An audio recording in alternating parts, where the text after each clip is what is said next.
अस्सलाम वालेकुम। मैं तुहाडा अपना होस्ट डॉक्टर मोहम्मद इरफान मलिक ते तुसां वेखदे पियो मेरा यूट्यूब चैनल पंजाबी टाइगर लोग।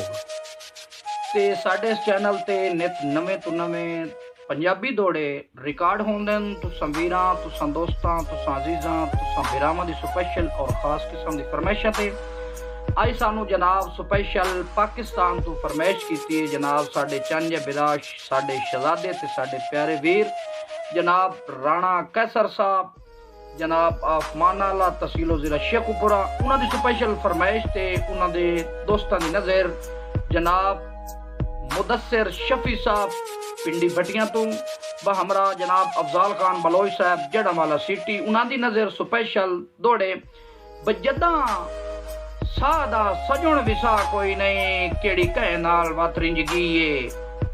अल्लाह पाक दी जात तो डर के यार गुजारिए जेड़ी दो दें दी जिंदगी है। ते पता मर गया या टुर गया लगदा है वैंदा जींदियां वक़्त दिखीए पुछ असगर घर दियां कद्दां तो साईं टुरन ता होंदा की है।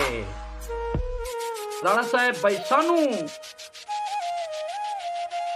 शौक आई तैंदे सांगियां दा तैनू रल के वसण पसंद नहीं।